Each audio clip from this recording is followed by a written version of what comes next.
अच्छा जी, हमारी discussion market risk पे हो रही थी, जिसमें हमने फॉरेन एक्सचेंज रेट रिस्क और उसके टूल्स पे बात ख़त्म की थी, और इंटरेस्ट रेट रिस्क क्या होता है उसको हमने स्टार्ट की थी उस पर बात। तो कल के लेक्चर से कोई क्वेश्चन? अच्छा जी, इंटरेस्ट रेट रिस्क हेजिंग के जो टूल हमारे स्कोप में हैं उसमें पहला टूल है फॉरवर्ड रेट एग्रीमेंट। हम इस टूल को इस्तेमाल करना समझते हैं in the context of when we have a planned loan. जैसे हमने बात की थी, हमने कैश बजट बनाया, हमें पता लगा हमें दिसंबर में लोन की ज़रूरत है, तो इस सूरत हाल में एफआरए हमें कैसे इंटरेस्ट रेट रिस्क से बचाता है। मैकेनिज्म बड़ा इसका simple on the face of it नज़र आ रहा है कि मैंने दिसंबर में लोन लेना है, तो फॉरवर्ड रेट एग्रीमेंट, मैं आज बैंक से इंटरेस्ट रेट पे एग्रीमेंट कर लूँ कि मुझे दिसंबर में किस रेट पर लोन मिलेगा। मुझे मेरा कैश बजट बताता है मुझे दिसंबर में 10 मिलियन का लोन चाहिए, फॉरवर्ड रेट एग्रीमेंट, मैं आज बैंक से एग्रीमेंट कर लूँ, मुझसे रेट एग्री कर लो भी दिसंबर में 10 मिलियन का लोन किस रेट पे दोगे। On the face of it तो ये ऐसे सिंपल ही नजर आता है, लेकिन इतना आसान होता नहीं है, थोड़ा सा बीच में ट्विस्ट आते हैं। जैसे हमने फ्यूचर में बात की थी ना, नॉन डिलीवरेबल, यहाँ पे भी वही कहानी है। वहां पे फ्यूचर नॉन डिलीवरेबल था, यहाँ पे interest rate FRA non deliverable है। अब इसका नॉन डिलीवरेबल से मुराद क्या है?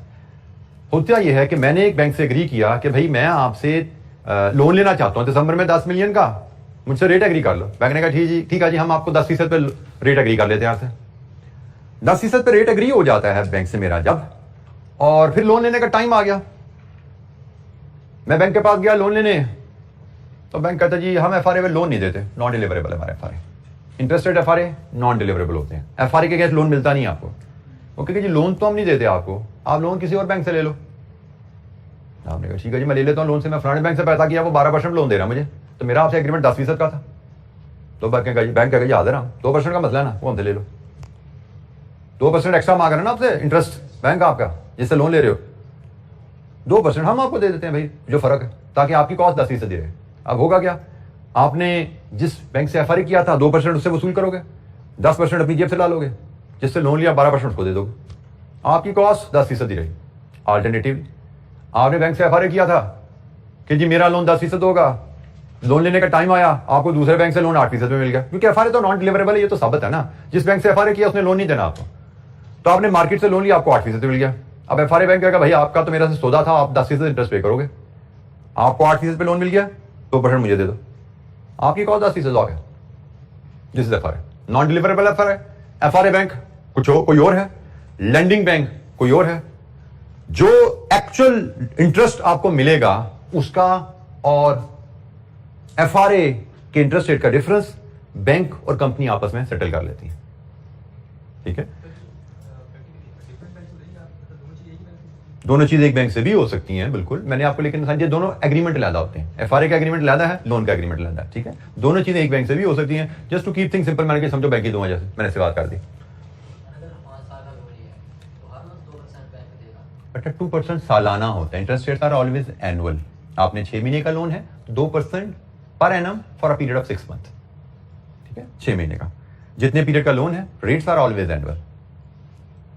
10% सालाना लोन होता है ना भाई, 10% इंटरेस्ट जो है सालाना होता है।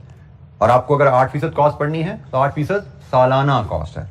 अब आपने लोन कितने अरसे का लिया है उसके हिसाब से x/12 एडजस्ट कर लेना इसको। ठीक है, अच्छा ये बाय द वे हम जो सारे टूल पढ़े हैं ना, ये शॉर्ट टर्म लोन्स के रिस्क को एडजस्ट करने के लिए हैं।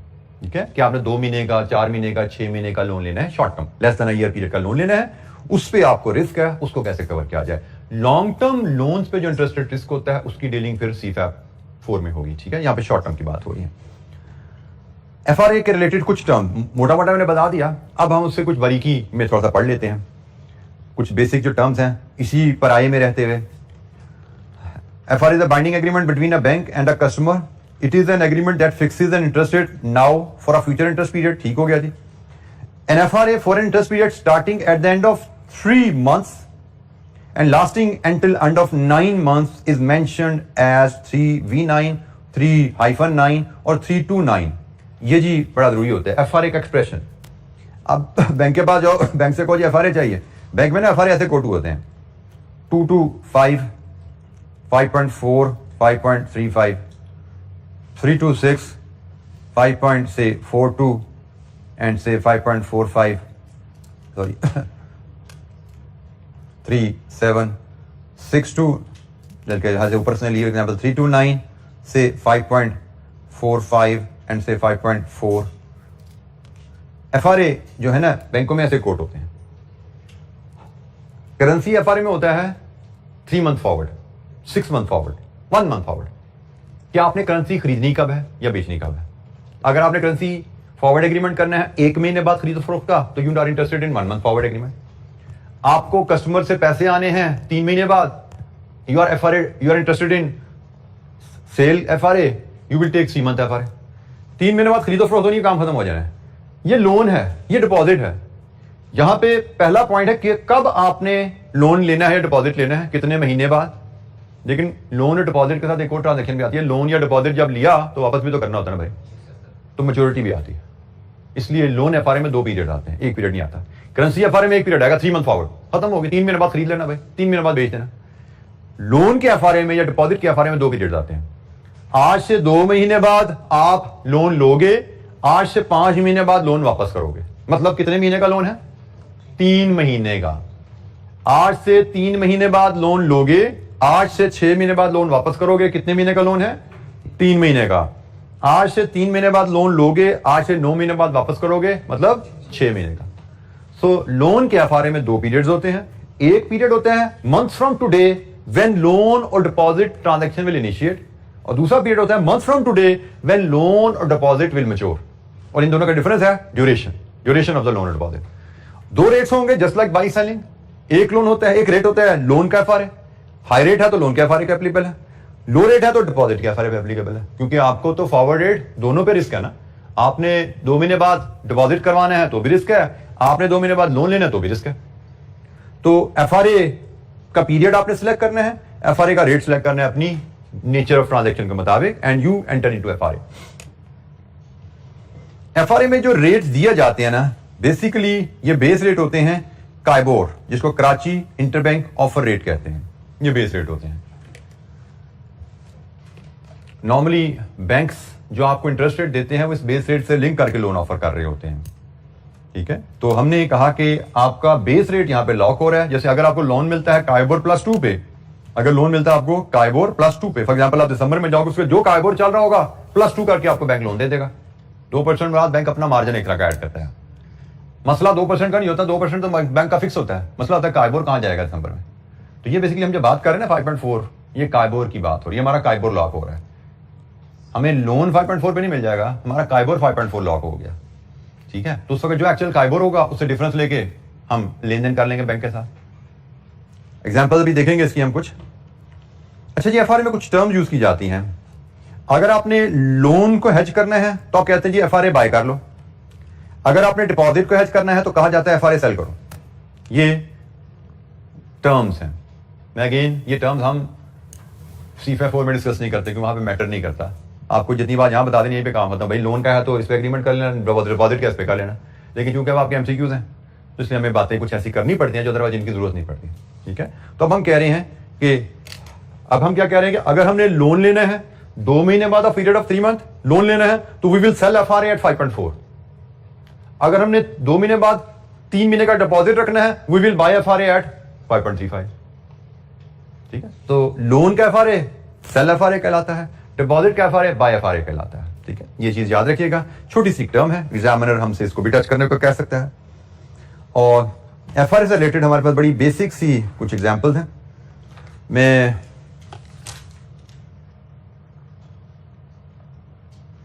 एग्जाम्पल को हम यहीं से ही बुक से ही गो थ्रू करते हैं जी। पहले पेज 230 पे है,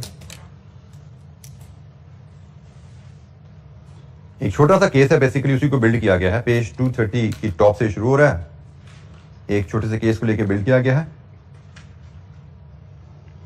suppose that a company knows that it will need to borrow 5 million in 3 months time for a period of 6 months। Budget बनाया, बजट में पता लग गया आपको शॉर्टेज आने वाली है। 3 महीने बाद 6 महीने के लिए चाहिए तो 3v9 FRA एप्लीकेबल है। तो आप बैंक से 5 million का 3v9 FRA करोगे आप, और 3v9 अगर FRA मिल रहा है आपको इन रेट्स पे तो आपका एग्रीमेंट होगा हाई रेट पे। लोन का एग्रीमेंट है ना, हाई रेट पे होगा। ठीक हो गया। और इसके लिए जो टर्म यूज की जाती है सेलिंग FRA, कंपनी क्या करेगी, अपना 5.4 पे 3 to 9 FRA 5.4 पे सेल करेगी। डिपॉजिट है,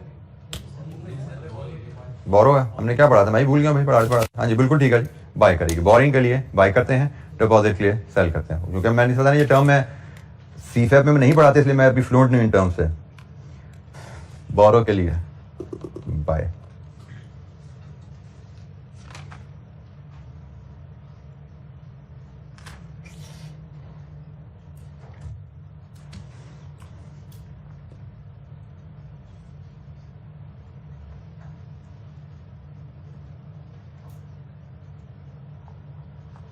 ठीक है जी, हमने FRA बाय किया, हमने FRA एग्रीमेंट बाय किया 3V9 5.4 पे, हमारा रेट लॉक हो गया। आपने एग्रीमेंट बाय कर लिया, उसके बाद आप 3 महीने इंतजार करेंगे। 3 महीने इंतजार किया, सपोज पहला केस आया eight the end of 3 months KIBOR 6.25 पे है। आपका एग्रीमेंट था कि आपको 5.4 काइबोर पे लोन मिलेगा। एक्चुअल काइबोर जब लोन लेने का टाइम आया 6.25 है, इसका मतलब हमें लोन 6.25 पे मिलना है। तो हमने जैसे बात की थी, मेरा जो आर्गुमेंट होगा लेंडिंग FRA बैंक के साथ कि भाई मुझे 5.4 पे लोन मिलना चाहिए था, मुझे 6.25 का लोन मिल रहा है, मुझे एक्स्ट्रा कॉस्ट पड़ी है। आपसे एग्रीमेंट के हिसाब से मुझे 5.4 कॉस्ट पड़नी चाहिए थी, मुझे 6.25 कॉस्ट पड़ी है, मुझे कंपनसेशन दो। बैंक विल एग्री, बैंक का जी ठीक है जी, ये 6.25 माइनस 5.4 0.85% मैं आपको पे करता हूं, बट ये परसेंट है, पर एनम है, तो इसको वैल्यू में कन्वर्ट किया जाएगा। 0.85% इंटू 5 मिलियन इंटू 6/12, आपका 6 मिलियन का लोन था। तो बैंक कहेगा जी आपके कॉस्ट पे इतना फर्क पड़ रहा है ना, 5 मिलियन का लोन 0.85%, 6 महीने का लोन, लीजिए जी 21,250 आई पे। जी बेटा, second agreement for the loan, बेटा वो लोन का एग्रीमेंट इस रेट पे हो रहा है ना, उसी से तो हमने FRA किया था इस रेट पे, हमारा लोन का एग्रीमेंट हो रहा है इस रेट पे। हमें लोन मिलना चाहिए था 5.4 पे, हमें लोन मिल रहा है 6.25 पे, हमें एग्रीमेंट के मुकाबले में 0.85 एक्स्ट्रा इंटरेस्ट पे करना पड़ रहा है ना। तो ये एक्स्ट्रा इंटरेस्ट हमारे इस लोन, इस एग्रीमेंट की सेटलमेंट में बैंक हमें दे देगा।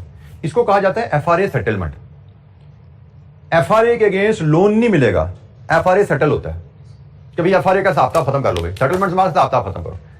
हमने बैंक से एग्री किया, हमें 5.4 पे लोन मिलना चाहिए FRA के मुताबिक। बैंक ने कहा भाई 5.4 पे लोन नहीं दे सकता, लोन तो मैं आपको 6.25 पे दूंगा। हाँ, FRA का हिसाब खत्म कर लेते हैं, जैसे फ्यूचर में हुआ था, कोई डॉलर नहीं दे सकते, हिसाब कर लो। ये भी भैया लोन नहीं दे सकते, हिसाब कर लो। ठीक है, तो लोन तो 6.25 पे मिल रहा है, तो हिसाब किताब के मुताबिक आपको 0.85 एक्स्ट्रा पड़ गया ना खर्चा। बैंक कहता है वो मुझसे ले लो आप, ठीक हो गया।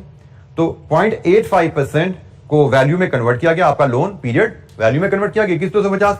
ये खर्चा आपको FRA बैंक पे कर देगा, ये अमाउंट FRA बैंक पे कर देगा। ठीक है जी,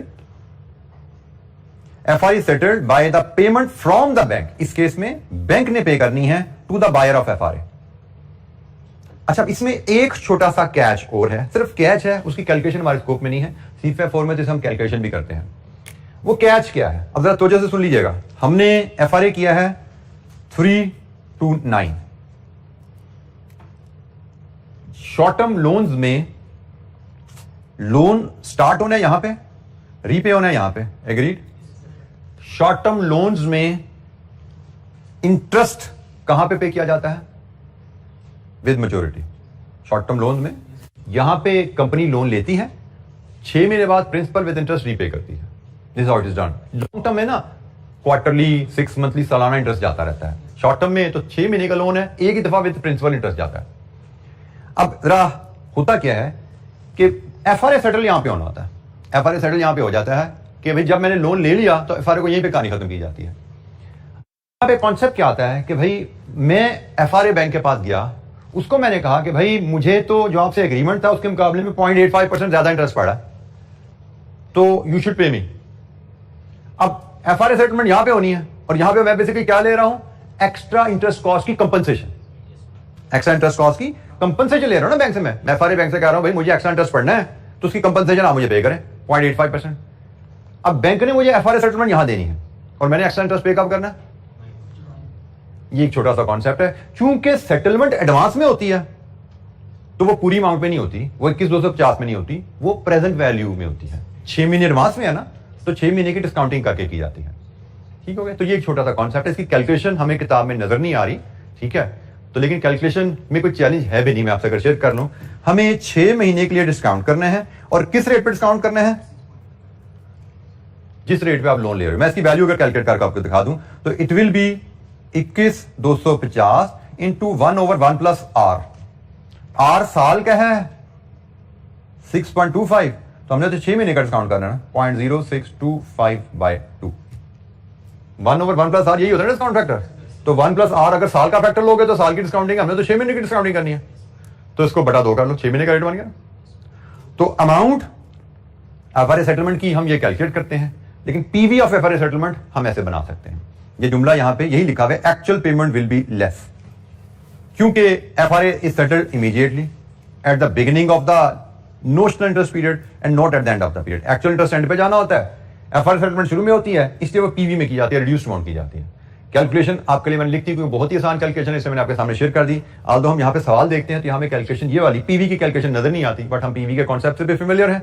मुझे लगा कि इसमें भी कोई चैलेंज नहीं है। इन केस एग्जामिनर डाल देता है कैलकुलेशन, यू शुड नो, क्योंकि उसने डिस्क्रिप्शन तो सारी लिख दी इस कैलकुलेशन की, सिर्फ कैलकुलेशन दिखाई नहीं थी, तो जो उसने डिस्क्रिप्शन लिखी है उसके मुताबिक मैंने एक छोटी सी कैलकुलेशन भी आपको दे दी। यह है जी एफआरए सेटलमेंट।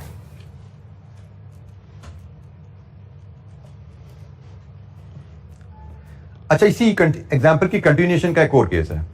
आपने एफआरए किया था 5.4 पे, लेट्स अज्यूम मार्केट में जब लोन लेने का टाइम आया इंटरेस्ट रेट 4.75 है। एफआरए के तहत आपको 5.4 पे लोन मिलना था, एक्चुअली आपको 4.75 पे मिल गया। इसका मतलब अब आपको बैंक को पे करना है, कितना पे करना है? 0.65%। अब ये buyer of FRA to bank, payment from buyer to bank जाएगी 0.65। इसकी वैल्यू भी इसी अंदाज में कैलकुलेट की जाएगी, 0.65 इंटू 5 इंटू 6/12, 16,250। और ये भी पीवी में पे की जाती है भाई, ये भी एडवांस में पे होनी है ना। एफआरए सेटलमेंट कंपनी पे करे या बैंक पे करे, पे तो एडवांस में हो रहा है, ये भी पीवी में होगी। इसकी पीवी बनेगी 16,250 into 1/1 plus R. R will be adjusted for 6 month, और इस केस में आर है जो रेफरेंस रेट है। पिछले केस में रेफरेंस रेट 6.25% था, इस केस में रेफरेंस रेट 4.75 है, तो इस पे इसकी पीवी कैलकुलेट की जाती है। तो यह है जी एफआरए की कहानी।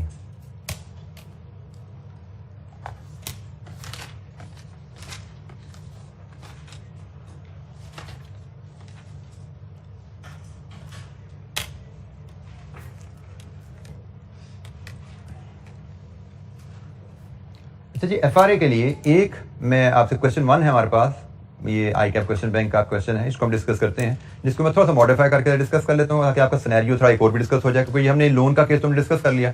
तो क्वेश्चन 1 है, वो भी लोन का ही बना हुआ है, तो लेकिन मैं उसको डिपॉजिट का बना के डिस्कस कर लेता हूँ आपसे। हम इसको थोड़ा सा मॉडिफाई करते हैं, सिर्फ एक वर्ड में चेंज करता हूँ ताकि हमारी दूसरी ट्रांजेक्शन भी कवर हो जाए। On January 1, 2002X, ABC company is planning to deposit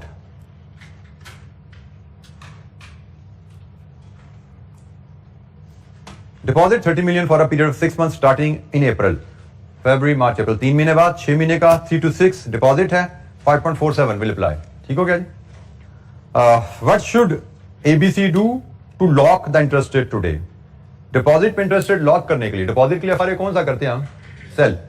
तो उसने पूछा जी एबीसी को आज क्या करना चाहिए। हम क्वेश्चन नंबर 1 को अगर सॉल्व करें तो हम कहेंगे क्वेश्चन नंबर 1 के मुताबिक पार्ट ए में ABC should sell interest rate FRA at 5.47। Deposit का FRA है ना, 5.47 पे सेल होगा, लो रेट पे सेल होगा। ठीक है जी, उसे क्या करना चाहिए, हमने कहा ये हो गया। फिर पार्ट डी में कहता है calculate the future value of settlement, मतलब प्रेजेंट वैल्यू नहीं कैलकुलेट करनी, future value of settlement of the FRA on 1 अप्रैल। 1 अप्रैल को क्या होगा? Part B 1। पार्ट बी 1 में देखो हमने एफआरए किया हुआ है 5.47 पे इनकम वसूल करने का। इनकम का एफआरए है ना, हमें मार्केट में इनकम मिल रही है 6.25 है, हमें ज्यादा इनकम मिल रही है, तो ABC will pay FRA settlement. कितनी एफआरए सेटलमेंट पे करेगी? 6.25% माइनस 5.47%, कितनी जी? 0.78% पे होगी। ये पे होगी ₹30 million पे, और ये पे होगी 6/12। तो बताइए कितनी एफर्ट सेटलमेंट पे करेगी? ABC विल पे कितनी जी?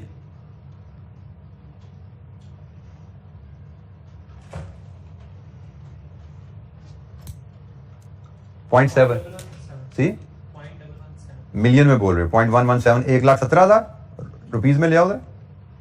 1,17,000 पूरा है या कुछ और भी है? 1,17,000 ये जी। B1 हमने FRA किया 5.47 पे में इनकम आनी चाहिए, एक्चुअल इनकम हमें मिल रही है 6.25 है, तो हमें फिर FRA सेटलमेंट पे करनी पड़ेगी। हम पे करेंगे 0.78%, 30 मिलियन पे 6 महीने का डिपॉजिट है, ये हम पे करेंगे। बट ये फ्यूचर वैल्यू है, एक्चुअली ये प्रेजेंट वैल्यू में पे होता है, ठीक है, एक्चुअली ये प्रेजेंट वैल्यू में पे होता है। हमसे उसने फ्यूचर वैल्यू मांगी थी, वो मैंने दे दी। अगर प्रेजेंट वैल्यू मांगता तो 1,17,000 into 1/1 plus R 0.0625, this is the relevant rate, applicable rate, 6 monthly rate करना है इसको, ये कर लो, ये पीवी आ गई थी। उसने हमसे फ्यूचर वैल्यू ऑफ सेटलमेंट कही थी, this is called future value of settlement. Actually present value of settlement पे होती है, वो भी हम कैलकुलेट करके आप दिखा देते हैं, एक्स्ट्रा वर्किंग है, रिक्वायर्ड नहीं है। दूसरा केस, अगर 6 मंथली कायबोर 4.955 पे आ जाए, हमने कहा था कि हम 5.47 इनकम वसूल करेंगे, इनकम में मिल रही है कम, इसका मतलब bank will pay, FRA bank will pay FRA settlement. कितनी होगी FRA सेटलमेंट?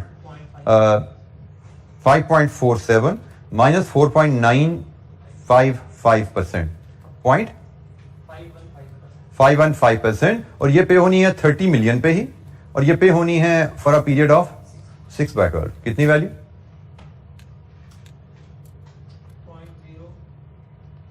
मिलियन रुपीज में बता दीजिए बेटा।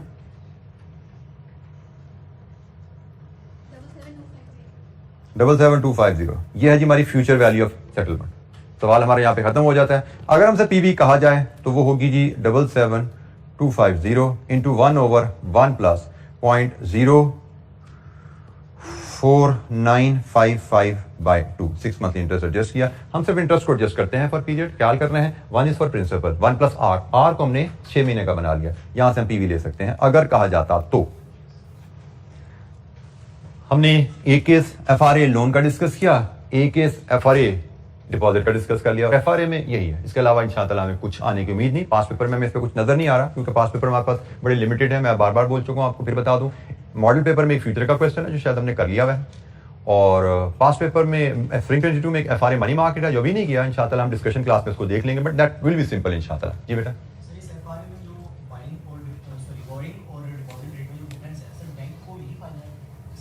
जी बेटा, FRA में बैंक हमेशा कैलकुलेटेड प्रॉफिट में आता है, बैंक कभी रिस्क नहीं ले रहा होता।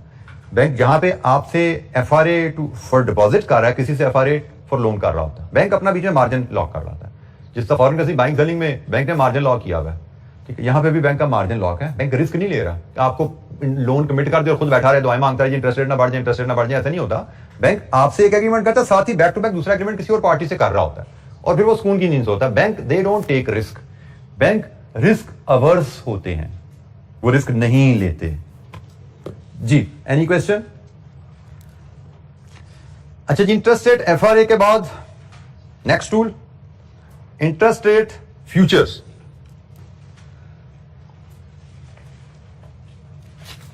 Interest rate futures just like forward, जैसा हम कहते हैं, ये भी फॉरवर्ड की तरह के एग्रीमेंट्स होते हैं, लेकिन ये जस्ट लाइक फॉरवर्ड जब करेंसी फ्यूचर में पढ़ा था, करेंसी जो अमाउंट होती है ना उसमें स्टैंडर्ड होती है, कॉन्ट्रैक्ट साइज का कॉन्सेप्ट आता है यहाँ पे कॉन्ट्रैक्ट साइज का कॉन्सेप्ट आता है।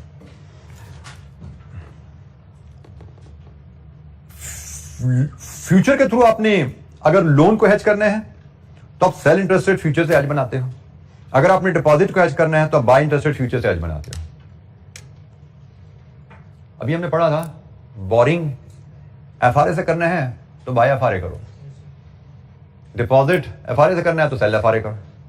यहां पे उल्टा हो गया थोड़ा सा, यहां पे आपने कहा बोरिंग करनी है हेज, बोरिंग का मसला है, इंटरेस्ट पेमेंट का रिस्क है तो सेल FRA, और डिपॉजिट मनी का रिस्क है, इंटरेस्ट इनकम रिसीव करनी है तो बाय FRA।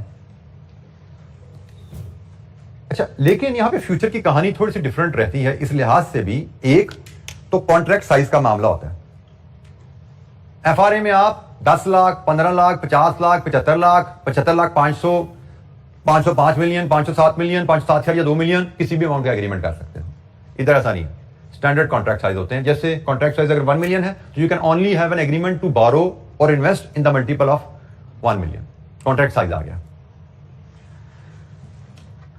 अच्छा, यहां पे फिर फ्यूचर की प्राइसेस आती हैं। फ्यूचर की प्राइसेस थोड़ी सी डिफरेंट होती हैं, यहां पे इनका मैकेनिज्म थोड़ा फर्क होता है। नॉर्मली हमने कहा था, करेंसी में कहा था ना कि जिस तरह एफआरए की प्राइस होती है वैसे ही फ्यूचर की प्राइस होती है।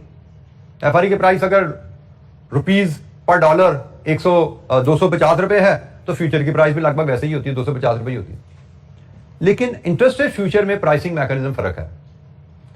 अगर आपका 3 मंथ एफआरए, जो कि हमने कहा था एक तरह का टाइबोर होता है, अगर वो 4% है तो फ्यूचर की प्राइस, इंटरेस्ट रेट फ्यूचर की प्राइस 100 - 4 96 होगी।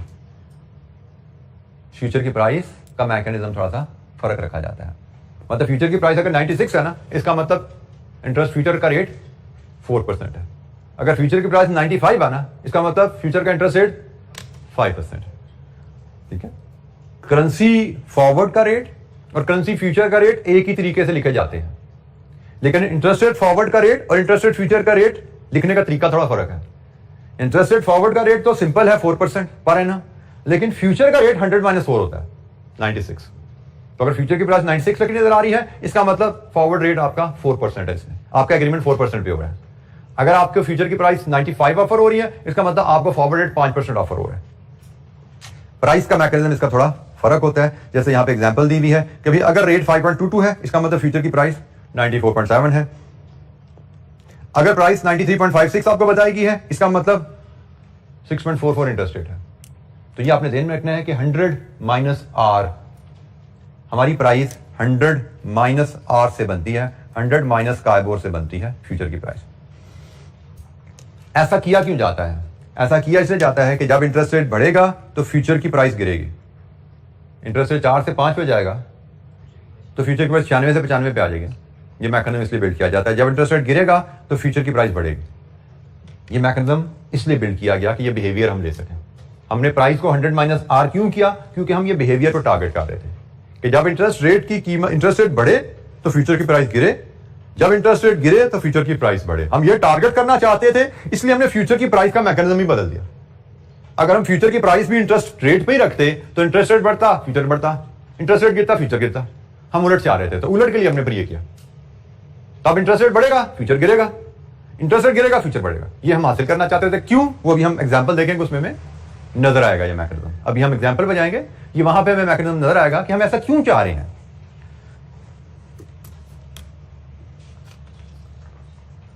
अच्छा, फ्यूचर में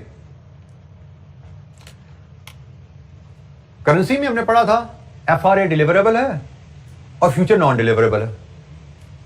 तो इंटरेस्ट रेट में तो एफआरए नॉन डिलीवरेबल हो गया था, तो फ्यूचर तो उसका ही बाप होता है ना। ये तो नॉन डिलीवरेबल ही रहेगा भाई, इसमें तो डिलीवरेबल नहीं हो जाए।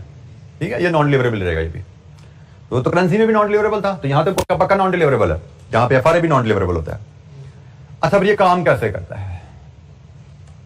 ये काम वैसे करता है जैसे बेटा आपने कल एक जगह नुकसान तो दूसरी जगह फायदा। वैसे तो करेंसी फ्यूचर भी वैसे ही काम करता था, लेकिन हमें जो स्कोप डिस्कशन दी गई उसमें वो रिफ्लेक्ट नहीं हुआ।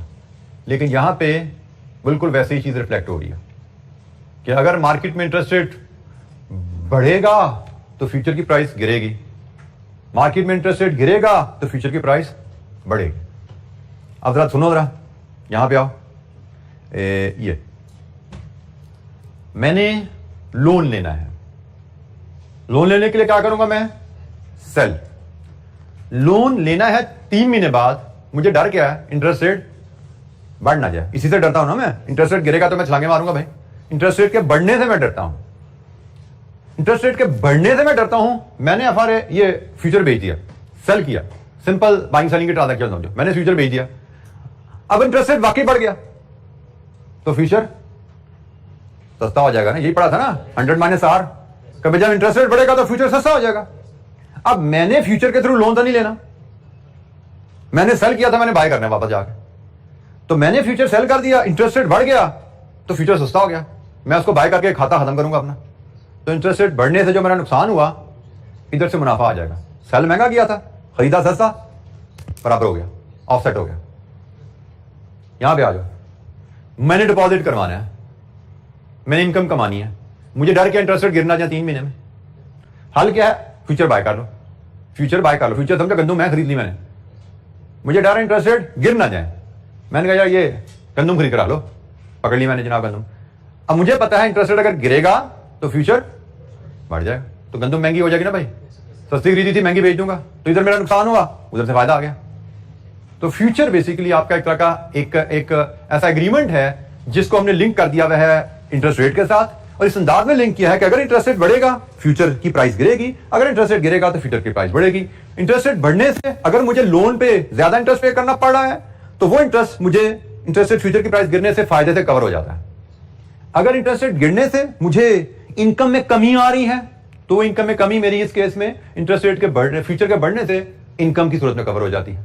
सो ये बेसिक मैकेनिज्म है इनका। इसके लिए हमारे पास एक छोटी सी एग्जांपल है जी, हम उसको देखते हैं। एग्जांपल हमारे पास पेज 231 पे है, पेज 231 पे हमारे पास एग्जांपल है।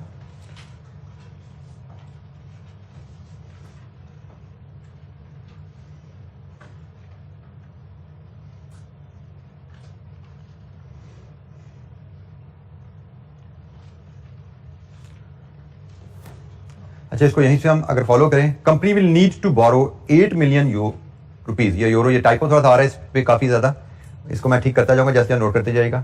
अ company will need to borrow 8 million for a period of 3 months. 8 million for a period of 3 months. ये जरा टाइपो ठीक कर लीजिएगा। From the end of May, it is not January. May end पे हमें 3 महीने के लोन लेना है, जून जुलाई अगस्त 3 महीने के लिए लोन लेना है, आज जनवरी है। Company is concerned about the risk of a rise in the KIBOR. KIBOR में इजाफे से डर लग रहा है इसको, जो कि आपका बेस इंटरेस्ट रेट होता है, हमें पता है हमारी लोन को लिंक किया जाता है काइबोर से, लोन के इंटरेस्ट रेट को। And it wishes to hedge its position with futures. Future से हैज करने की बात हो रही है, इस रिस्क को फ्यूचर से हैज करने की बात हो रही है। करंट स्पॉट काइबोर, आज अगर लोन लेना हो तो 3.5% पे काइबोर मिलता है। आज अगर लोन लेना है 3.5 पे काइबोर मिलता है। आप 3 महीने का लोन लेना हो या 6 महीने का लोन लेना हो, दोनों पे 3.5% काइबोर ही लग रहा है।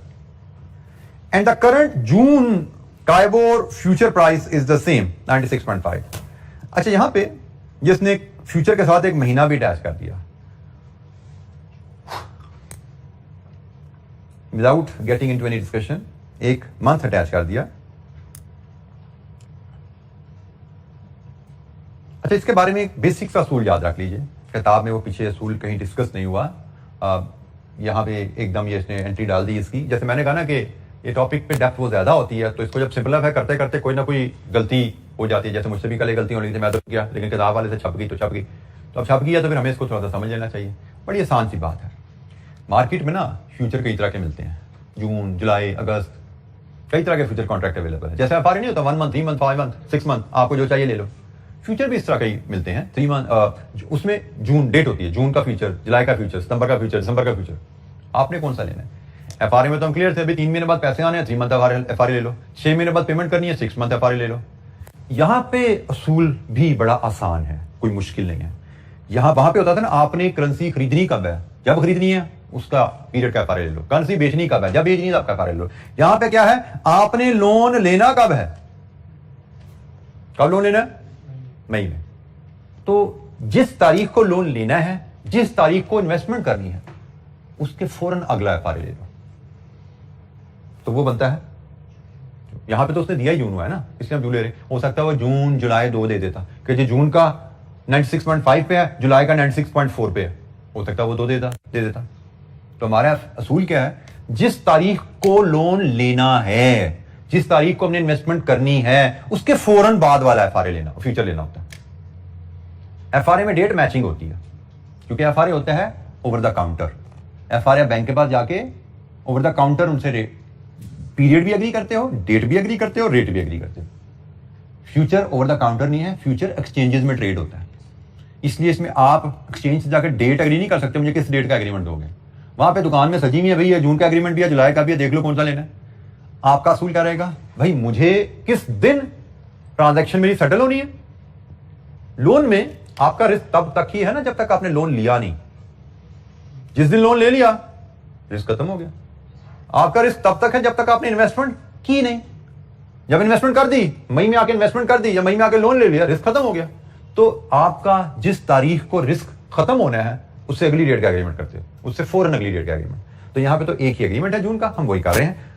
तो आपको बताने से जरूरी पड़ गया, जो हो सकता है आपको एग्जामिनर 2 दे दे कि भाई आपने मई को लोन लेना है, तो बताइए जून या जुलाई में से कौन सा एग्रीमेंट आपके लिए सुटेबल है। ये छोटा सा एमसीक्यू बन गया, ठीक है। मई में आपने लोन लेना है, उसको हेज करने के लिए क्या आप जून का इंटरेस्ट रेट फ्यूचर इस्तेमाल करोगे या जुलाई का इंटरेस्ट रेट फ्यूचर इस्तेमाल करोगे। तो आंसर इज वेरी सिंपल, जब मई में लोन लेना है तो मई के फौरन बाद वाला जून। अच्छा, करेंसी में भी ये असूल अप्लाई होता है, करेंसी में भी सेम यही असूल अप्लाई होता है कि डॉलर खरीदने कब है, मई में, तो फौरन बाद वाला फ्यूचर, जून है या जुलाई जो भी अवेलेबल है, फौरन बाद वाला। जी बेटा,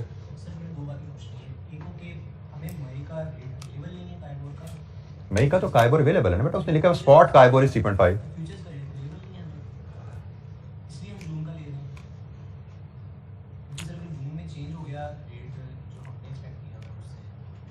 बेटा हमने लोन तो मई में ले लेना है, लोन तो हमने मई में ही ले लेना है, हमने जून तक तो जाना ही नहीं है, ठीक है। तो इसलिए ये मैटर नहीं करता जो क्वेश्चन कर रहे हो, ये मैटर करता नहीं है क्या जो आप क्वेश्चन कर रहे हो, क्योंकि हमने तो जून में लोन लेना ही नहीं है, हमने तो मई में लोन लेना। अभी हम एग्जांपल देखते हैं, उसमें आपको क्लियर हो जाएगी बात। मैं इसको मजीद प्रिसाइज कर दूं, यहाँ पे उसने डेटें नहीं ना दी हुई, इसलिए मैं इसको टच नहीं कर। उसने मई का महीना लिखा हुआ है तो मई का महीने को लेकर चल रहा हूँ। अब वो 1 मई है, 15 मई है, 31 मई है, बारीकियां और भी आ जाती हैं, हम उसमें भी इसको टच नहीं कर रहे। फिलहाल आप यही सूल याद रखो कि भाई जिस दिन आपने, मैं मंथ से निकल कर दिन पे आ जाता हूं, जिस दिन आपने लोन लेना है उस दिन के बाद की डेट का जो भी फ्यूचर अवेलेबल है ले लो। फॉर एग्जांपल वो कहता आपने 30 मई को लोन लेना है और आपको 31 मई का फ्यूचर अवेलेबल है, 30 के बाद 31, तो फौरन बाद वाला तो 31 मई हुआ ना, जून वाला तो उससे आगे निकल गया, आप 31 मई वाला ले लो, नियरेस्ट, ठीक है। आपकी जो ट्रांजैक्शन डेट है, जिस दिन आपने लोन लेना है या डिपॉजिट करना है, उसके बाद इमीडिएट बाद वाला जो अवेलेबल है ले लो। तो यहाँ पे इमीडिएट बाद में, यहाँ पे तो था ही एक ना, इमीडिएट बाद वाला तो क्वेश्चन ही नहीं आ रहा था, ठीक है। लेकिन अगर क्वेश्चन आ जाए तो इमीडिएट बाद वाला। अच्छा जी, जून काइबोर 96.5 पे अवेलेबल जी हमें। अच्छा, यहाँ पे भी वैल्यू ऑफ टिक का कॉन्सेप्ट है, फ्यूचर आ गया ना, तो टिक साइज भी है और वैल्यू ऑफ टिक भी है। तो इसका टिक साइज और वैल्यू ऑफ टिक जरा समझ लो। यहाँ पे हमने फ्यूचर की प्राइस कहा 100 माइनस आर होती है। For example if KIBOR is, हमारे केस की तरह 3.5 ही है अगर, तो इंटरेस्ट रेट फ्यूचर की प्राइस होगी 100 माइनस 3.5, ये बनता है जी 96.5। फ्यूचर की प्राइस नॉर्मली 2 डेसिमल में लिखी जाती है। यू मे और may not put a percentage sign, आप ये लगाओ या ना लगाओ फर्क नहीं पड़ता, बट इट अंडरस्टूड 96.5 का मतलब 3.5% है। टिक साइज, टिक साइज की डेफिनेशन वही है जी, minimum movement in the future price that can be recorded. तो minimum movement that can be recorded here is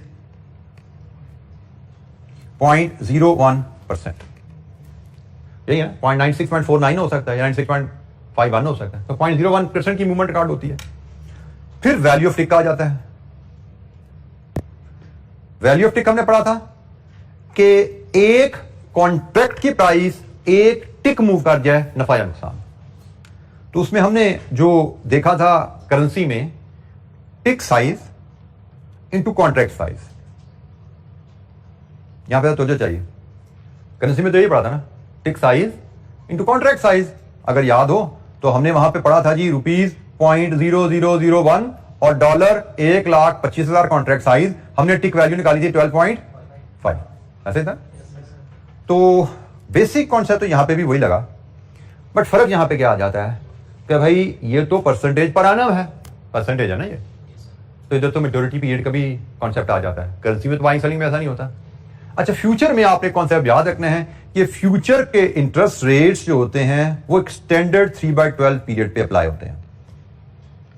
future के इंटरेस्ट रेट स्टैंडर्ड 3/12 पीरियड के लिए एप्लीकेबल होते हैं। तो यहां से वैल्यू ऑफ टिक निकाल सकते हो, क्या आ रही है 25। तो टिक साइज का कॉन्सेप्ट वही है, वैल्यू ऑफ टिक का कॉन्सेप्ट भी वही है, with additional involvement of maturity. Future में जब भी आप इंटरेस्ट रेट की बात करेंगे there will be a concept of maturity, और मैच्योरिटी की बात जब भी करेंगे तो स्टैंडर्ड मैच्योरिटी है फ्यूचर कॉन्ट्रैक्ट की 3/12। ये ग्लोबल एक स्टैंडर्ड है, फ्यूचर कॉन्ट्रैक्ट की मैच्योरिटी 3/12 ही होती है। अच्छा, अब हम टिक साइज और टिक वैल्यू को डिस्कस करने के बाद दोबारा क्वेश्चन पे अगर आए, सपोज इन मई जब लोन लेने का वक्त आया 8 million, 3 month and 6 month spot काइबर is 4.25। Spot काइबर मतलब लोन लेने का वक्त आया तो लोन तो 4.25 पे मिलेगा ना हमें। And the June future price is the same, वो भी सेम है 100 minus are 95.75।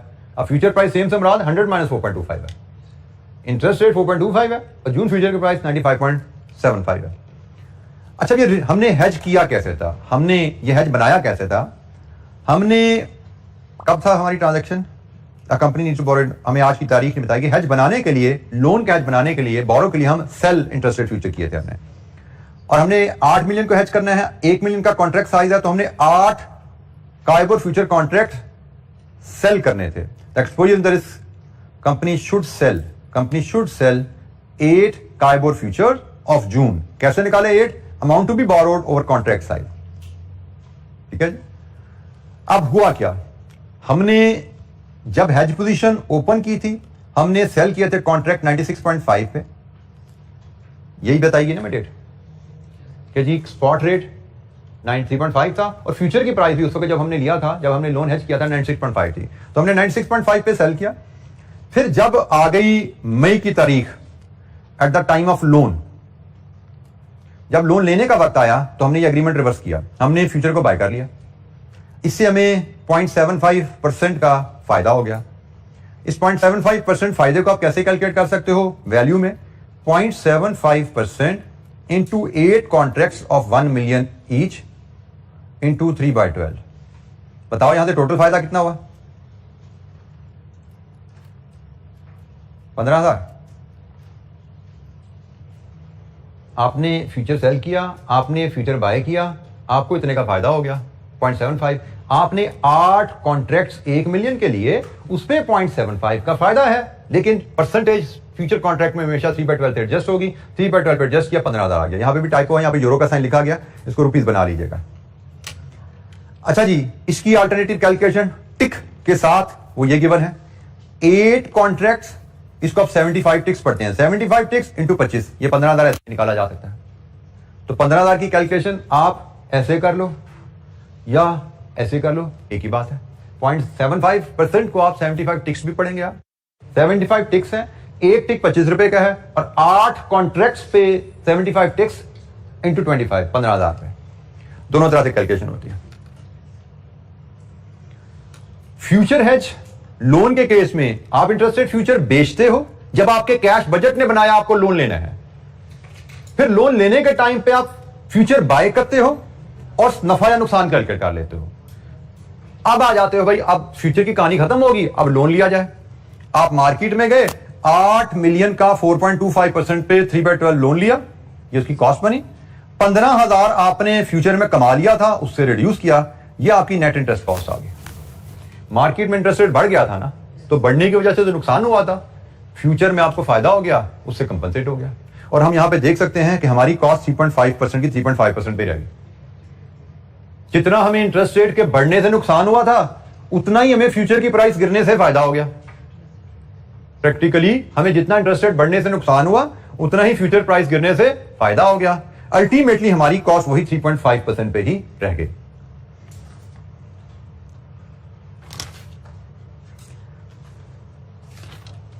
Ji, any question, कोई सवाल? अच्छा जी, फ्यूचर पे हमारे पास क्वेश्चन बैंक में भी एक सवाल है, हम उस सवाल को भी देखेंगे, और इंटरेस्ट रेट ऑप्शन जो आखिरी टूल है हमारा इंटरेस्ट रेट मैनेजमेंट का, उससे बात करेंगे। उसके अलावा हमारी कोई बहुत ज्यादा डिस्कशन आगे नहीं रह जाती, मतलब कमोडिटी फ्यूचर भी है लेकिन बड़ी थोड़ी सी डिस्कशन है। तो कल जैसे हमने डिसाइड किया था, will have an extra class, और इंशाल्लाह कल वो थोड़ा टाइम हमें 1.5 घंटा लगाना पड़े, 2 घंटा लगाना पड़े, आराम से हम चलते चलते उसको इंशाल्लाह हम क्लोज कर लेंगे। टाइम का इशू रह गया था कि कल हमें किस टाइम क्लास रखनी चाहिए, तो उसमें कुछ बच्चों का कहना था कि कोई और भी क्लास आने वाली है। मॉर्निंग में रखेंगे, चले फिर 2 दफ़ा आना पड़ेगा बेटा मेरी क्लास, तो फिर तकरीबन मैं कुछ 3 बजे रखना चाह रहा हूँ मैं। हाँ मॉर्निंग में रखेंगे और इतनी लेंथी होगी नहीं, कब तक? मैं 3 बजे तक तो खत्म कर ही देंगे ना, कि उससे भी आगे ले जाएंगे। मैं इसलिए 3 बजे तक रखना चाह रहा हूँ कि हम 3 बजे कल मिलेंगे और मैक्सिमम मुझे लगता है कि 5 से आगे नहीं हम जाएंगे, 4:30 से 5 तक हम इंशाअल्लाह क्लास को वाइंड अप कर लेंगे एंड होपफुली चीज़ों को हम जिस तरह आहिस्ता आहिस्ता चलते जा रहे हैं इसी तरह हम इसको लेके खत्म करने के क्वेश्चन होंगे। कोशिश कीजिएगा आज का दिन और कल का भी दिन मिलेगा आपको, थोड़ा टाइम लगा के जितना एरिया हमने पढ़ा है उसको जरा एक साथ रिवाइज करके आइएगा, ताकि कोई क्वेश्चन आपके यहाँ पढ़ के नोट से पढ़ के आएगा, जो इलस्ट्रेशन की है वही दोबारा समझ के कीजिएगा, ताकि जो क्वेश्चन आपके जो एम्बिग्युइटी निकाल लीजिएगा। क्योंकि करेंसी रिस्क जैसे मैंने कहा बिल्कुल ही फारसी जबान है आप लोगों के लिए, तो इसमें अभी साथ के साथ सीख लोगे ना तो अभी समझो एग्जाम लेवल तैयार हो जाएगा आपका, क्योंकि आपने इसमें बहुत ज्यादा प्रैक्टिस नहीं करनी। प्रैक्टिस आपकी इन्हीं एग्जाम्पल क्वेश्चन तक रहेगी, मैक्सिमम इसके अलावा 1-2 सवाल मिल जाएंगे और छोटे छोटे से ये 4 लाइनों के और कुछ नहीं है। तो अभी साथ पढ़ लोगे तो समझो अभी साथ के साथ ही आपकी कल नहीं तो परसों तक एग्जाम लेवल प्रिपरेशन इस एरिया की हो जाएगी। लेकिन अगर आपने इसको ब्रेक लगा दिया यार बाद में देखेंगे तो आप चांस ले रहे हो, क्योंकि बाद में ये देखा जाना नहीं है, बाद में आपको समझ आना नहीं है। अभी मौका है, अभी पढ़ लें, दिक्कत होगी कल हम डिस्कस कर लेंगे इंशाअल्लाह, ठीक है। फिर मिलेंगे दोबारा रिवीजन डिस्कशन सेशन की, उसमें बात हो जाएगी। कोशिश कर इसको पेंडिंग ना कीजिएगा, क्योंकि पेंडिंग कर लिया तो यू विल बी टेकिंग, जैसे हमने देखा कितने नंबर आए थे इस टर्म में 10। यहाँ से देख लेते हैं कौन सी दूर चीज़ पड़ी है, ये पड़ी है दोनों टाइम में जी आया है, ये सिर्फ एक में नहीं मॉडल में भी आया हुआ है ये, और हमारे पास स्प्रिंग 22 में भी है, दोनों जगह ही नंबर मिल रहे हैं जी। और ये नंबर है दोनों जगह, एक जगह 11 एक जगह 10, जिसका मतलब कंपलसरी है ये, इस चैप्टर के बगैर आपका काम होना नहीं है।